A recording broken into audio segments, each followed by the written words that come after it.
मन और शरीर का जो सामंजस्य अगर आप अपनी जिंदगी में स्थापित कर पाओगे, माइंड एंड बॉडी कनेक्शन को अगर समझ जाओगे और इसको मैनेज करना आपको अच्छे से आ जाएगा, तो मुझे नहीं लगता कि जिंदगी में किसी भी प्रॉब्लम को आप सॉर्ट आउट नहीं कर सकते हो। और हैप्पीनेस का जो लेवल है ना, वो इतना बढ़ जाता है ना, पूछो मत। अब देखो, हमें जिंदगी में किस किस्म की प्रॉब्लम्स आती हैं।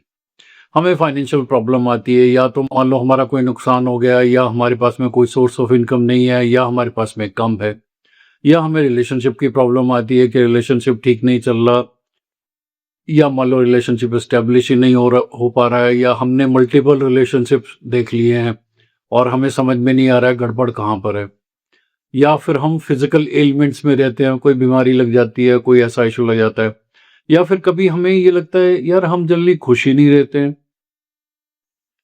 हमेशा हम दुखी रहते हैं, कुछ समझ में नहीं आ रहा होता। तो माइंड और बॉडी के कनेक्शन पे ध्यान दे लो। ये 2-4 मिनट जो आप अभी स्पेंड करने वाले हो, उससे आपको बहुत फायदा होने वाला है। मन और शरीर। मन आप सब समझते हैं। चलो एक बात बताओ, मन होता कहाँ है? कोई भी दुनिया में ये बता दे कि मन यहाँ होता है तो मैं उसको मान जाऊं। मन किसी को नहीं पता कहाँ होता है। ठीक है, जो फिजिकल एंटिटी है, ब्रेन है, ये सब जानते हैं कि ओके ब्रेन है। ठीक है, मन को समझना कहाँ लोकेशन है, ये थोड़ा सा अनकंफर्टेबल है। हाँ, इसके बारे में कभी हम डिटेल में बातचीत कर सकते हैं। शरीर आप सब समझते हो। अब मन और शरीर का कनेक्शन ये है, हमारा शरीर जो कुछ भी करता है, जो भी हमारी सेंसेस करती हैं, जो भी हम डिसीजन लेते हैं, जो भी हमारी फीलिंग्स होती हैं, इमोशंस होता है, एटसेट्रा एटसेट्रा, ज्यादा साइकोलॉजी में नहीं जाएंगे, ये सब मन से गवर्न होते हैं। ठीक है, अब कई लोगों का मन क्या होता है, कॉन्टिन्यूसली चलता है। माइंड मतलब कभी रेस्ट करता ही नहीं है, टक टक टक टक, ये थॉट आया, वो थॉट आया, अब ऐसा कर लूं, नहीं ये नहीं करूंगा। कई लोग प्रोक्रेस्टिनेशन में चले जाते हैं। प्रोक्रेस्टिनेशन आप समझते हैं सब लोग, कि एक काम को सोच लिया फिर उसको एग्जीक्यूट नहीं किया, लटकाते रहे, या फिर खुद ही उसको टाल दिया, या कहीं जाना हो उसको भी लटकाते रहे। तो मन अगर किसी इंसान के ऊपर हावी हो जाता है, एक इंसान मन के हिसाब से काम करता है और मन के ऊपर में उसका कोई कंट्रोल भी नहीं है, मन जैसा चाहेगा उसके हिसाब से अगर एक इंसान बिल्कुल मजबूर हो जाता है काम करने के लिए, तो भैया उसकी लाइफ बहुत अनकंफर्टेबल होती है, बहुत अनकंफर्टेबल होती है। करना कुछ चाहते हो कुछ और जाएगा। ओके, तो मन और शरीर के बीच में एक ही चीज है, एक ही रस्सी है, वो है सांस की। अब कई लोग मेंटली बहुत एक्टिव होते हैं, कई लोग फिजिकली बहुत एक्टिव होते हैं। जो मेंटली बहुत एक्टिव होते हैं, मतलब ज्यादातर सोचना सोचना सोचना, हर चीज को सोचना, करने से पहले सोचना, करने के बाद सोचना, या करने से पहले सोचना फिर उसको नहीं करना, ये उनके दिमाग में चला रहता। ओवर थिंकिंग करना, छोटी सी इंफॉर्मेशन मिल जाए उसको एग्जैजरेट कर लेना और उसको मैग्नीफाई कर लेना, ऐसा ना हो जाए, ऐसा ना हो जाए, प्रोज एंड कॉन्स उसके ढूंढने शुरू कर देना, या डिसीजन नहीं लेना। मतलब यार और कोई इनपुट मिल जाए, बेस्ट टाइम क्या है, ये बेस्ट टाइम है, नहीं ये बेस्ट टाइम नहीं है, अभी हमें कुछ और वेट करनी चाहिए, कोई और इंफॉर्मेशन आ जाए, या थोड़ा हम किसी को और थोड़ा डिले कर दें। मन आपको इसी में बिजी रखता है। ठीक है, और मन मुस्कुराता रहता है कि देखा मैंने इस बंदे को साले को घुमा के रख दिया। ये तब होता है जब आपका मन बहुत एक्टिव होता है और शरीर जो है कुछ नहीं कर रहा होता। आप फिजिकली एक्सरसाइज भी नहीं कर पाते हो, मन ही आपको बोल देता है यार ये वेस्टेज ऑफ टाइम है, तो पढ़ ले। और जब पढ़ने बैठोगे तो मन आपको बोलेगा यार पढ़ने से फायदा है, इस कोर्स का कोई फायदा होगा, इस एग्जाम का कोई फायदा होगा, इसमें इतने परसेंट लोग, इतने लाखों लोग जाते हैं, इतने सक्सेसफुल होते हैं, तो जरूरी तो नहीं है ना। तो मन इस तरीके से खेलता है और वो बहुत मजे लेता है आपके। लेकिन मन को अगर आपको लगता है कि मुझे इतना कंट्रोल नहीं देना है, तो आपको शरीर को एक्टिव करना पड़ेगा। और शरीर को एक्टिव करने का मतलब क्या है? फिजिकली एक्टिव होना पड़ेगा, आउट ऑफ ब्रेथ जाना पड़ेगा। साइकोलॉजी में 90% प्रॉब्लम्स का एक ही सोल्यूशन है, be physically active. Psychological issue कब होते हैं? जब आपका मन ओवर एक्टिव होता है, जरूरत से ज्यादा एक्टिव होता है। मन जिसका ओवर एक्टिव होगा वो मेंटली डिस्टर्ब होगा ही होगा। मन जिसका स्लो चलता है वो जिंदगी मस्त जिएगा। और मन को स्लो करने का क्या तरीका है? शरीर को एक्टिव कर दो।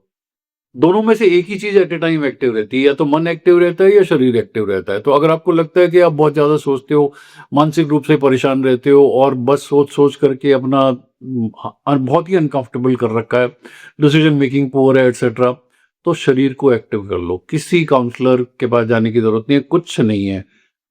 10-15 दिन के लिए फिजिकली अपने आप को रगड़ के रख दो, मतलब आउट ऑफ ब्रेथ जाना शुरू कर दो। आपका सांस फूलना चाहिए।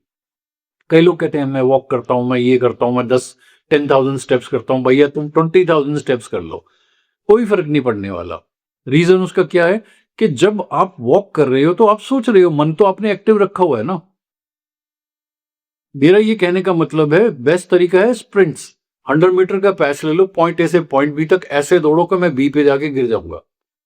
इंटेलिजेंटली मत दौड़ो कि यार अभी तो 5-6 स्प्रिंट्स लगाने हैं तो चलो मैं आहिस्ता दौड़ता, नहीं। जब मन को ये फीलिंग आ जाती ना कि मैं मर गया, ये वाली फीलिंग पे आपको मन को अपने शरीर को लेके जाना है।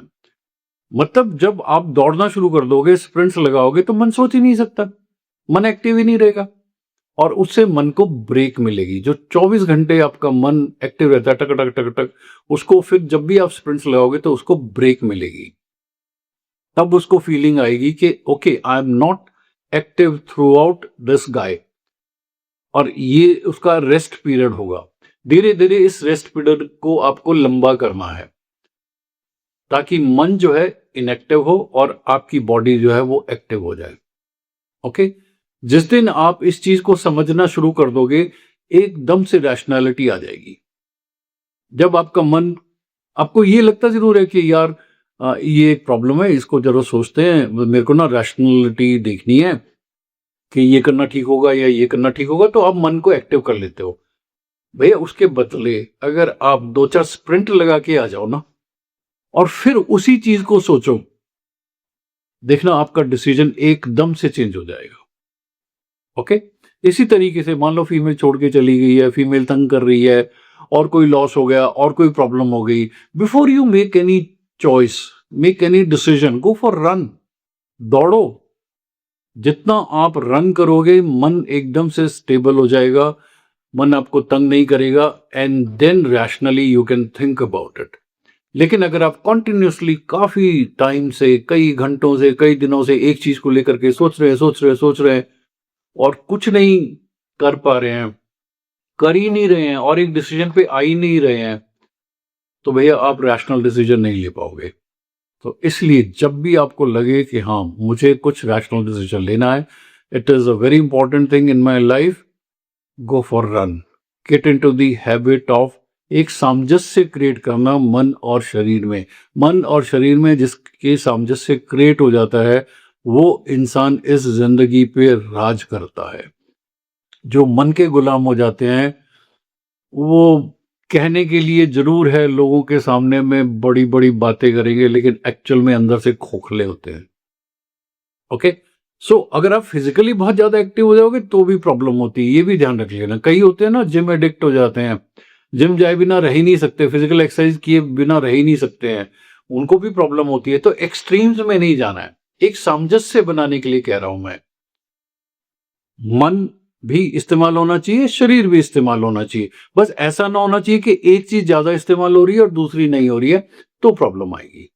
करके देख लो, चाहे आप स्टूडेंट हो, चाहे मैरिड हो, चाहे किसी भी प्रोफाइल में आप काम करते हो।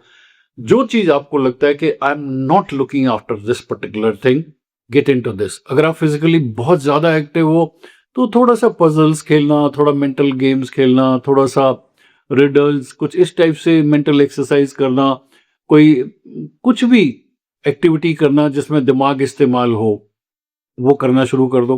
और अगर आपको लगता है कि मेरा दिमाग बहुत ज्यादा इस्तेमाल होता है, तो शरीर को इस्तेमाल करना शुरू कर दो और एक इक्विलिब्रियम, एक अच्छा सा सामंजस्य क्रिएट कर लो, फिर लाइफ बहुत बढ़िया लगेगी। अरे यार करके देखो ना, अभी वीडियो बंद करो, गो फॉर ए रन, चाहे रात है दिन है, doesn't make a difference, go for run. फिर आकर के देखना कि हाँ यार क्या डिफरेंस नजर आ रहा है मेरे। क्या बोलते हैं? Take care, it's your life.